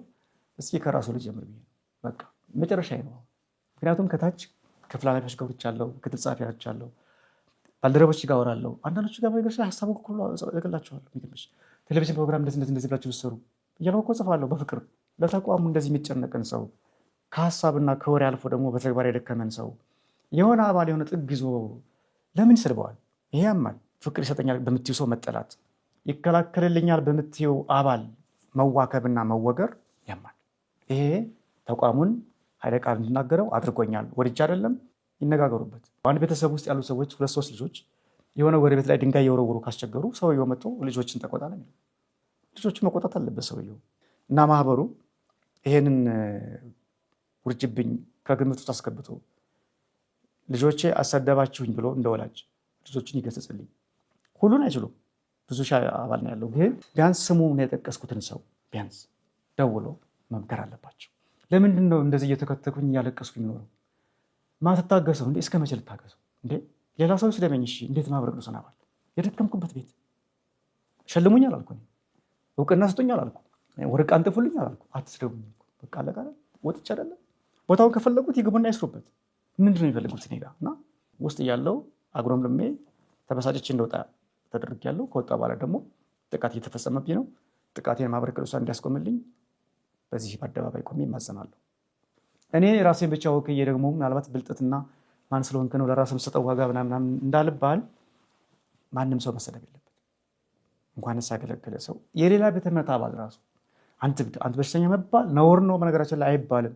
ማንንም ሰው በቃ የማህበረ ቅዱሳን አባል የመጀመሪያው መስፈርት መሆን ያለበት ማህበረ ቅዱሳን ላይ አባል ሆኖ የሚገባ ሰው ማንኛውንም ሰው ማንጓጠጥ፣ መሳደብ የለበትም። ሀሳቡን በፍቅር መግለጽ አለበት የሚለው መርህ መሆን አለበት። እኛ ፖለቲካ ስንጽፍ እኮ የሚቆጡን ማህበሩ እንዳይወቀስ ነው። እኔ ስሰደብ እኮ ማህበሩ ይወቀሳል። ካህን ሲሰደብ ማህበሩ ይወቀሳል። አንዳንዶቹ ከኔ በላይ እኮ ጳጳስ፣ ቄስ የሚሰደቡ ሰዎች አሉ። ልክ አይደለም። ይህን እዛም እያለው እቃወማለሁ። እንኳን በእኔ መጥቶ በሌላም ሰው ደስ አይለኝም። በቃ ማህበሩ አብነት መሆን አለበት በአባላቱ ላይ። አባላቴ ማንንም ሰው የሚያስቀይሙ ሳይሆን የሚያስደስቱ መሆን አለባቸው ብሎ መመሪያ ሊያወጣ ይገባል። ልክ ሚዲያ የሚሰራ ሰው ፌስቡክ ላይ ፖለቲካ አይጽፍም እንደሚለው መመሪያው እያንዳንዱ የማህበሩ አባል ማንንም ሰው መሳደብ የለበትም ማለት አለበት። ምክንያቱም ቤተክርስቲያንን ተሸክሞ እስከሚኖር ድረስ የሚኖር ከሆነ ማለት ነው። ለዚህ ሚዲያ መናገር የምፈልገውም ቁጣዬ እነዚህ የሚነካኩኝ ሰዎች ላይ እና እንዲያስታግስልኝ ስለምፈልግ ማህበሩ እኔ ማህበሩን ኃይለ ቃል ስናገረው የማህበሩ ሰዎች ይበሳጫሉ አይደለ? ልክ ብስጭት ምን እንደሆነ እንዲያይል ይፈልጋሉ። ማህበሩ ሰዎችን እንዲመክሩልኝ እንዲረዱኝም ጭምር ህማሜ እንዲገባቸው ከማሰብ ነው አውሬ የሆንኩት። አውሬ ያደረገኝ የነገርኩሽ ነገር ነው። ለዛ ነው እንጂ የማህበሩን ዓላማ እገነዘባለሁ። የሆነ ቡድን ልኮኝ ምናምን በፍጹም እንዳታስቡት። ይሄንን ለዘላለሙ አድርጌው አላውቅም፣ አላደረገውም። እና የሆነ ሰው ምናምን በልብሎኝ አይደለም፣ እኔ ነኝ ራስ ስላልተመቸኝ፣ በቃ ልጆች ስለረበሹኝ ተቋማችሁን ትችቻለሁ። ይሄ ማለት ግን አጠቃላይ ማህበሩ መመሪያ አውጥቶ ተመካክሮ ቅጽ አዘጋጅቶ ኤፍሬምን ስደቡት ብሏል ማለት አይደለም። ማህበረ ቅዱሳን የተሳዳቢዎች ስብስብ ነው ማለትም አይደለም። ማህበረ ቅዱሳን ውስጥ ግን ገብተው በማህበሩ ስም እስከተደራጁ ድረስ የማህበሩ አገልጋይ እስከሆነ ድረስ አንድ ሰው ቅጽ ሞልቶ አባል እስከሆነ ድረስ አባልም ባይሆን እንኳን እስከተመላለሰ ድረስ ግን መመከር አለበት እንጂ በማህበረ ቅዱሳን አገልግሎት ከዋና ማዕከል ከስራ አመራር አባል እስከ አጥቢያ ግንኙነት ድረስ ያሉ አባላት ላይ በርካታ ምዕመናን፣ ካህናት፣ መምህራን ለቤተክርስቲያን ጠበር ግፍ የሚሉ ራሳቸውን የሰው አንዳንዶቹ ትዳራቸውን ትተው ሁሉ የሚያገለግሉ ሰዎች አሉ። አንዳንዶቹ ይታወቃሉ፣ የማይታወቁ ደግሞ አሉ። ወደ ሚዲያ ያልወጡ በየማዕከሉ በየወረዳው አሁን ድረስ የሚጋደሉ አሉ ለቤተክርስቲያን ክብር ሲሉ። እነዚህን መስደብ አልችልም። ይሄ ራስን መስደብ ነው የሚሆነው፣ ቤተክርስቲያን መስደብ ነው የሚሆነው። ለቤተክርስቲያን የሚደክሙ ሰዎችን መሳደብ። እንግዲህ ኤፍሬም እኔ አሁን ሳይም ብዙ ሰው የሚፈልገው አንተ እንድትመለስ ነው ያለህን አቅም አውጥተህ አሁንም ቢሆን አገልግሎትህን እንድትቀጥል ነው። ብዙ ሰው አሁን ቅድም የመሳደድ ስሜት፣ የመገፋት ስሜት፣ የመጠላት ስሜት ተሰምቶኝ ነበረ ብለሃል። አሁን ደግሞ እንደው በዚህ በሰሞኑ እንኳን በፌስቡክም ያንተን መጽሐፍ ለመግዛት እየደወሉ ያወሩ ብዙ ሰዎች ይኖራሉ። ቲክቶክም ላይ ላይቭ እየገቡ በደንብ ሀሳባቸውን የገለጹልህ ሰዎች አሉ። አንተን አርአያም አድርገው የሚከተሉ አሉ። በነገራችን ላይ ወይ ሰንበት ትምህርት ቤት ያስተማርካቸው ወይ ጉባኤ ቤት የሚያውቁ በአገልግሎት የሚያውቁ አንተን አርአያ አድርገው ያሉ ታናናሾች ይኖሩሃል፣ ብዙ ማለት ነው። እና የብዙ ሰው ፍላጎት አሁንም ቢሆን ሌላ መጽሐፍ እንድትጽፍ አሁንም ቢሆን በአገልግሎት እንድትቀጥል ነው። እና አሁን ያየኸው ይሄ ሁሉ ህዝቡ መረባረቡ እጅህ ላይ የቀሩት መጽሐፍቶች ተሸጠዋል አይደል? ሁሉም አልቋል። ስለዚህ ሁለተኛ ለመጽሐፍ ወይም ደግሞ ሁለተኛ እትም ለማሳተም ጥሩ ከሰዎች ኢነርጂ አግኝተሃል ብዬ አስባለሁ። እና ይሄንን ሰዎች የሰጡህን አዎንታዊ ነገር ፍቅሩን፣ በርታልን፣ በቃ መገፋትህን ቁስልህንም ተደርተው ግን ደግሞ ኤፍሬምን እንደምናውቀው እንዲቀጥል እንፈልጋለን ለሚሉ ሰዎች ምላሽ ስጥልኝና የቆይታችንን ማብቂያ ይሁን። ምክንያቱም ብዙ ሰው ይጠብቅሃል ዳግም እንድትሰራ ዳግም እንድትጽፍ። ያንተ አይነት ሰው ሚዲያ ላይ ያስፈልጋል። ለኢትዮጵያ ኦርቶዶክስ ተዋሕዶ ቤተክርስቲያን እንዳንተ አይነት ሰው ሚዲያ ላይ ቢሰራ የምትጠቀመው ብዙ ነው እና ተመለስልን የሚሉ በጣም ብዙ ሰዎች አሉና አንተ ደግሞ ኔጌቲቭን ታዳምጣለህ በደንብ። እሱም ከሱ ጋር ነው ትግልህ። ግን ደግሞ እዚህ ጋር በጣም ሰፊ ኃይል አለ የሚጠብቅህ፣ የሚወድህ፣ የሚያከብርህ አቅም አለህ ደግሞ በእግዚአብሔርም የተሰጠህ በጥረትህ የሚያመጣኸው። ለእሱ ምላሽ ሰጥ። ጥሩ። መጠየቅ ያለበት ጥያቄ ነው በእውነት መነሳትም ያለበት። ለመናገር የሰሞኑ ፍቅር እንዳነሳሁልሽ ከእይታዬ ውጭ ነው። እኔ የሚታየኝ አይደለም፣ ጨለማ። አሁን እዚህ ኔጌቲቭ እንዳሉ ሆነው አሁን በጎዎቹ ነው ይሄን ያስነሳኝ ምን መሰለሽ፣ እነዚህ ተነባብረው ጨለማ አድርገውት ህይወቴን ሁሌ ማስበው ሰው ይጠላኛል፣ ሰው ይሰድበኛል፣ እንደዚህ ይሉኛል፣ እንደዚህ የሚለው ላይ ነበር ያተኮርኩት። ቁልፉ መናገር የፈለጉት ነጥብ። አሁን ግን በእነዚህ ሰዎችም ይሁን በሌላ ምክንያት እግዚአብሔር የላከልኝ ሰዎች ግን መጡ። በቅርብም አይቻለሁ። ኤፍሬምን ሰውን ተውት፣ አትስደቡት፣ አታባሳጩት የሚሉ ሰዎች እንደውም ስማቸውን መጥራትም ተገቢ ነው ብዬ አስባለሁ። ምክንያቱም በደንብ የሰውን ጠንካራ ጎን ማየት የሚመርጥ እንግዲህ ቅን ልብ ያለው ሰው ነው እና ዶክተር አረጋ አባተ አሁን እሱ በማህበራዊ አገልግሎት ነው የሚያገኝ። በጣም ስላንተ መጽሐፉም እንዲሸጥ ጥሩ ነገርህን እያነሳ ሰውን በዛ መንገድ እንዲተባበር እንቅስቃሴ ሲያደርግ ነበረ። ሌላ እህት አለች ማርያም ሄኖክ ለሚያሳ የምትባል እሷም እንደዚሁ መጽሐፉ እንዲሸጥ እነዚህ ቅን ሰዎች ስለሆኑ እንደገና የእነሱን ደግሞ ጥሪ ሰምተው ሲተባበሩ የነበሩ በጣም ብዙ ቅን ሰዎች አሉ። ትክክል ነሽ። ንገሩልኝ የሚል ጽፋል። እንደውም ቅዱስ ጋር ሄደው በጣም ልብ የሚነካጽ ይኸው ተብዬ በሌላ አካውንት ገብቼ አየሁትና አስለቀሰኝ ጽሁፋ። መምህር ምንዋጋው ተመስገን የሚባል አንድ ወንድም አለ። የደብረ ማርቆስ ዩኒቨርሲቲ መምህር ነው። ኢየሱስም ያሳሳል። በዚህ ደረጃ የሚወደኝ ሰው አለ ማለት ሰው እኮ ድንቅ ሆኖብኝ ነው መወደድ። ምክንያቱም የሚሰማኝ ድምፅ የጥላቻ ድምፅ ነው። የሚዲያ ጥቃት ተከፍቶብኛል። በተደጋጋሚ ሚዲያ ላይ የሚሰርጉኝ ሰዎች አሉ። የነዚህ የፍቅርና የኤፍሬምና ግዙት የሚል ጥያቄ ሰው አለኝ እንድል እያደረገ ይመጣ። ይህ ፍቅር እነዚህ አይነት ሰዎች የተሳደቡትን ስድብና የሚዘመቱን ዘመቻ የሚያጠፋ በዛ ጨለማ ላይ ብርሃንን የሚፈነጥቅ ተስፋ ሆኖ አግኝቼዋለሁ። ማህበረ ቅዱሳን በጣም ገርምሽ ማፍረውና መበሳጭ የነበረው እንዴት እንደዚህ ስዋከብ የማህበረ ቅዱሳን አባላት እዚህ የሚያውቁኝ ባልደረቦች እንኳን እንዴት ዝም ይላሉ? ይከነክነኛል። ስም መጥራት አልፈልግም። ከሐመር እስከ ብሮድካስት አገልግሎት ብዙ ሰው ባልደረባ አብሮ ሰርተዋል። አይወዱኝም ማለት ነው ትያለሽ ዝም ሲሉ። ቢያንስ እንኳን የዲያቆን ኤፍሬም የሆነች ጠንካራ ጎን ያጡለታል። እንደው የፈለገ ቢጠሉኝ ማለት ነው አይናገሩም። እና እሱ ያመሻል። ባልደረቦች ዝም ይላሉ። ጽሕፈት ቤቱ ዝም ይላል። ስራ አመራር አባላት ዝም ይላሉ። በልዩ ልዩ ክፍል ደግሞ ድሩ እግዚአብሔር ረድቶኝ ያልሰራሁበት ክፍል የለም። ሐመር ስማዘልቅ ዌብሳይት፣ ቴሌቪዥን፣ ሬዲዮ ሰርቻለሁ በመጠኑ። እዚህ ሁሉ ክፍል ላይ አንድ ሰው እንዴት አጣለሁ? እሱ ያመኝ ነበረ። አሁን ሰው እንዳለኝ አረጋ ሳይ አረጋ ሙያ አገልግሎት ክፍል እያገለገለ በነበረበት ዘመን እኔ ሚዲያ ክፍሎኝ እንተዋወቃለን። በአቋም ልዩነት ደረጃ በብሔራዊ አቋም ደረጃ ምን ይለያይባቸው አጋጣሚዎች አሉ። ግን ይሄ ልዩነት ወደ ኋላ ትቶ ኤፍሬምን አታውቁትም ይሄን የማውቀው ብሎ ኃላፊነት ወስዶ መጣ። የእሱ መምጣት ብዙ ሰው ያመጣልኝ። የገዛኝ ያጣው 350 400 ብር ነው። $100 የገዛኝ ሰዋል ከዘመኑ። ይሄ ትልቅ ለውጥ ነው ለእኔና አሁን ችግሩ ስም ስንጠራ ደግሞ ያልጠራነው ሰው ካለ መቀየም እንዳይመጣ ነው እንጂ በቃ በአጠቃላይ የፍቅር ቃል እየተናገራችሁ በጎ ማስታወቂያ እየሰራችሁ የሚሳደቡ ሰዎች እንዲታገሱ እጅ ላይ የቀሩ መጽሐፎቼ እንዲሸጡ በመቀስቀስ የተባበራችሁኝ በመረባረብ በመግዛት በዶላር ጭምር ደልቷችሁ አይሆንም ተርፋችሁም አይሆንም። ብዙ የሚረዳ ሰው አለ። ግን እዚህ ልጅ ላይ ኢንቨስት ብናደርግ ስራ ብንሰራ እናተርፍበታለን ብላችሁ ዶክተር አረጋ አባተ ላሳየኝ ወንድማዊ ፍቅር ለምስክርነትህ የቤተክርስቲያን አምላክ ባለበት ይጠብቅ ከነ ቤተሰብህ እላለሁ። ሌሎቻችሁም እንደ ወይዘሮ ቅዱስ ጋር ሄደው ፍቅር እየጻፋችሁ ፍቅር እንዲሰማኝ ያደረጋችሁ ቢያንስ ሰው እንዳለኝ እንዳስብ ስላደረጋችሁ በስራዬ እንድበረታ የጻፋችሁ ሰዎች ምስጋና ይገባችኋል። በነገራችን ላይ ከትልቅ ጉድጓድ ነው ያወጣችሁኝ። ስማችሁን ያልጠራኋችሁም የጠራኋችሁም በዚህ አጋጣሚ ምስጋናዬን ላቀርብላችሁ እወዳለሁ። ወደፊት በበጎ ስራ እንድታዩኝ ይሄ ፍቅራችሁ አይለየኝ ለማለት እወዳለሁ። በዚህ አጋጣሚ ልዑል ሰገድን ማመስገን እፈልጋለሁ። ሰው በተገፋበት ሰዓት ማንም አይፈልገውም። ሰው ባጣበት ሰዓት ማንም ና አይለውም። ልዑል ሰገድ የጠራኝ ቤት ዘግቼ በማለቅስበት ሰዓት ነው። ቅዱስ ዳዊት እንደተናገረው ተፈሳነው ታሳይነው በኩሉ መዋዕሊነ በዘመናችን ሁሉ ተደሰትን። በተጨነቅንባቸው ዓመታት ፈንታ ክፉ ነገሮችን ባየንባቸው ዓመታት ፈንታ ደስታችን ይበልጥ እጥፍ ድርብ ሆነ እንዳለው ይህ ከምስጢረ ሥጋዌም ከነገርነት ጋር ይነገራል። እኔ ይህን ቃል ለሕይወቴ እጠቀመዋለሁ። ባዘንኩበት ዓመት፣ በተከፋሁበት ዘመን፣ ባለቀስኩበት ጊዜ ያቀረበኝ ወዳጄ ነው ልዑል ሰገድ ጌታቸው መዋዕለ ስብሐት። ስለዚህ በዚህ ሚዲያ ለመስራት ያስገድደኛል ፍቅሩ ብቻ። በዛ አጋጣሚ ክቡራን የቋንቋ አይነሽ ሚዲያ ቤተሰቦች እንደተመለከታችሁት ከዚህ በፊት በአቶ መርካ ክርስቶስ አድማሱ ጀንበሬ ልጅ መርሐ ግብሬን ጀምሬያለሁ በቋንቋ አይነሽ።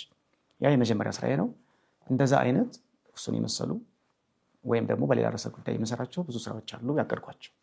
ከዚህ በኋላ እግዚአብሔር እድሜና ጤና ከሰጠኝ በዛ አይነት መንገድ በቋንቋ አይነሽ ሚዲያ እንደምቀጥል ለማብሰር እፈልጋለሁ። እናንተ ደግሞ ከክርስቲያናዊ መንገድ ወጣችሁ ባለመሳደብ እኔን ባለማንቋሸሽ ትጉ።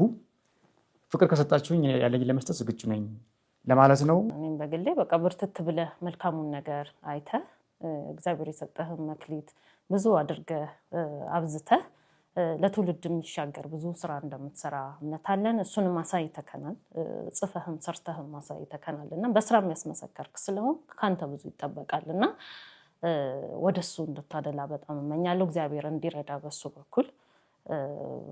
ማህበራዊ ሚዲያ የስድብ ቦታ ነው። ሁሉም ሰው ይሰደባል፣ ሁሉም ሰው ይተቻልና ረጅም ጊዜ አልፏልና ቁስልህ እንዲሽርልህ ከዛ ወደ ራስ ማንነት እንድትመለስ ተመልካቾቻችንም ይሄንን የሚከታተሉ በሙሉ በተለይ ደግሞ መልካም ያልሆነ ቃል የሚጽፉ ሰዎች እግዚአብሔር እንግዲህ ከ10ቱ ሕግጋት አንዱ አትግደል የሚለው የግድ በመሳሪያ ወይም ሰውን አንቆ በመግደል ብቻ አይደለም። ክፉ ቃላትም ሰውን ይገላሉ። አንተ ላይ ያደረሰው አሉታዊ ነገር ደግሞ ታይቷል። የመጥፎ ቃላት ኃይል ታይቷልና ከዚህ በኋላ መማሪያም ሆኖ ለሌላም ሰው ጭምር የምንጽፈው ነገር ላይ ጥንቃቄ እንድናደርግ ቃል ያድናል፣ ቃል ይገድላልና ከዚህ ሁሉ ነገር ሁሉም ሰው ታርሞና ተምሮ ባንተና በማህበሩ መካከል የተፈጠረው በተለይ በአባላቱ መካከል የተፈጠረው አለመግባባት ወደ መግባባት ተቀይሮ ፍቅር፣ ይቅርታ እንዲወርድ ነው የምንመኘው። አንተን የመሰለ ሰው ቤተክርስቲያን እንዳታጣ፣ አንተን የመሰለ ሰው ኢትዮጵያም እንዳታጣ እንመኛለን። ስለነበረን ቆይታ በጣም አመሰግናለሁ። በእርግጠኝነት ያንተ መርሃ ግብሮች ደግሞ እዚህ ቻናል ላይ እየተላለፉ ተመልካቾቻችን ጋርም እንደሚደርሱ ተስፋ አደርጋለሁ ከዚህ በኋላ። ዛሬ ለነበረን ቆይታ አመሰግናለሁ። በጣም አመሰግናለሁ። የመጨረሻው ተመስጋኝ ይህንን ሀሳብ እንድሰጥ ስሜቴን እንድገልጥ ከሁሉም ባሻገር ደግሞ ከዚህ ካሉታዊ ሀሳብ ወጥቼ ወደ በጎ ነገር እንድመጣ በስራ እንድትተጋ ስላደረግሽው ጥረት፣ ስለጋበዝሽኝ፣ ስለ አክብሮትሽ፣ ስለ ፍቅርሽ የቤተክርስቲያን አምላክ ያክብርልኝ። በጣም አመሰግናለሁ። ተመልካቾቻችን ከዲያቆን ኤፍሬም ሚኒሰው ጋር የነበረን ቆይታ እንግዲህ ይህንን ይመስላል። ከዚህ በኋላም በሌላ ስራዎቹ ታገኙታላችሁ። አብራችሁን ስለነበራችሁ በጣም እናመሰግናለን። በሌላ መርሃ ግብር ደግመን እስከምንገናኝ ቸር ቆዩ።